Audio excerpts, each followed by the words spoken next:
Hi guys, welcome to Liz Mompreneur, a one-stop house for social and impact-driven projects. So, I've just realized that as small business owners, we tend to really forget to plan for our business. Of course, starting a business is so exciting. You put your products out there. If you sell one or two products, you're excited. But again, we don't really go deep and just see like, okay, where do I see myself in 5 years, 2 years from now? Who else is doing it, or how do I want to reach my sales targets? So this year, one thing that I just told myself is I'm going to pay particular attention in how I grow the business in terms of sales. How do I set those sales goals? How do I meet them?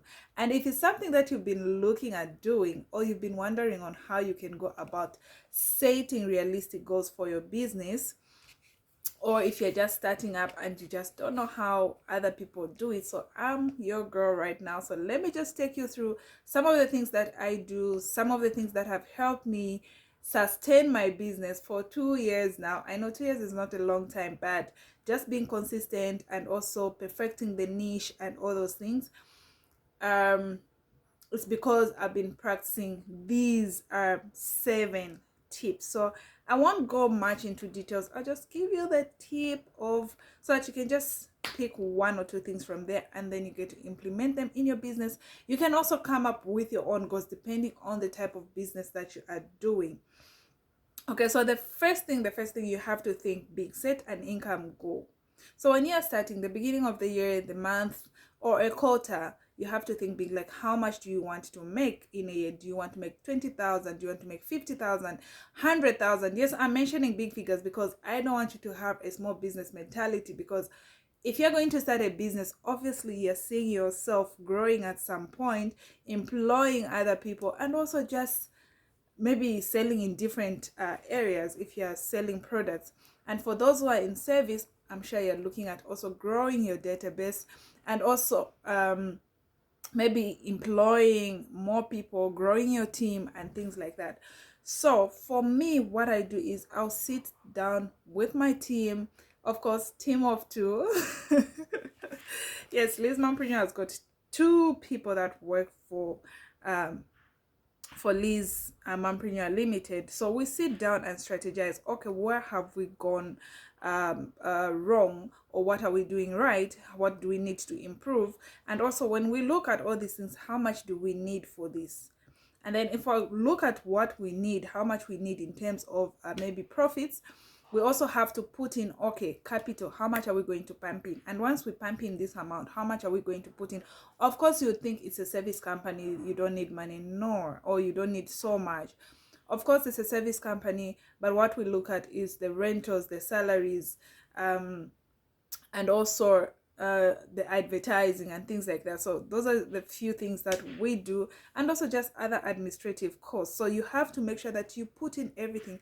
What are you spending on your company, or how much is your company spending in a month, in a week, in a year?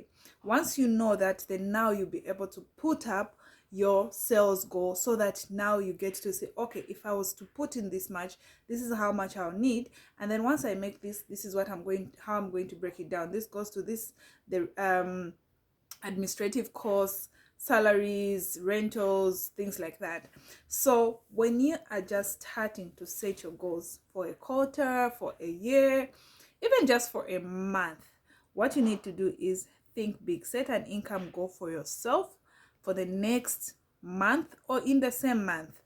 And also, like I said, it depends. When do you want, you need to have like an overall goal: the yearly goal, the quarterly goal, the monthly goal. And then you start breaking it daily and weekly, so that you get to achieve those goals. So once you know how much you want to make in a year, you now bring it down to a quarter, a month, week, a day. That way now you have a clear picture. Now you're setting a smart goal, because once you know exactly how much at the end of the year, what you need in a quarter, in a month, in a week, and in a day, then you'll be able to plan everything nicely, even your sales and all. Then the other thing that you have to think of is determine how much your product or service will have to sell over the next 1 month, the next quarter, or even the next 1 year, so that you have an idea of your income. Remember, all you're setting here is your sales goals. You want to know how much you want to make in a year. You are sure that, okay, if I put 50,000, this is how much I need to put in when it comes to work. So once you determine how much of your products or services you have to sell, then you have to break your income and sales goals down by month, week, and day.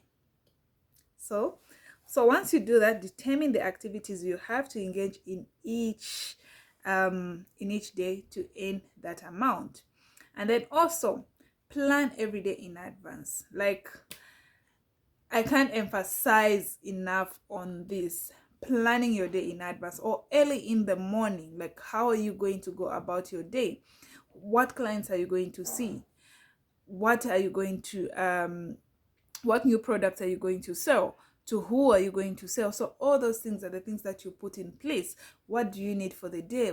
Work, in terms of work, in terms of customers, who are you going to meet, and things, so that you are on top of everything that you are doing. The other thing is, set big but exciting goals. Why is this so important? Once you set this, it's going to challenge you. You're going to challenge yourself. Okay, have set this 50,000 sales in a year. How am I going to do it? What am I going to do? So it's big, exciting, and yet scary. So remember, if a goal does not scare you, then it's not a goal. So make sure that it's scary, but again, it's attainable. Can you manage to achieve that goal? Then once you put all this in place, make a written plan to achieve this. Remember, accountability is very important. So if you don't have an accountability partner, but you want to go back and check, okay, this is what I had put down, this is what I committed to doing, am I doing this? Make sure that you write it down, write your goals down, so that you can easily go through them, easily check your progress, and just weigh yourself whether you're managing or not. Last but not least, determine the price you will have to pay in terms of additional work and sacrifice. There's a lot of sacrifice, especially for us startups, entrepreneurs. There's just a lot, because your business is your baby. It depends on you. So the amount of work you put in, the capital and all, it's all coming from you. So all these things, you need to make sure that you determine the price of every work and sacrifice that you're going to put in to achieve your desired goals, and then begin paying that price. How do you pay that price? Catch me in the next video on how you get to pay that price. Thank you for watching Liz Mompreneur, and I hope to see you.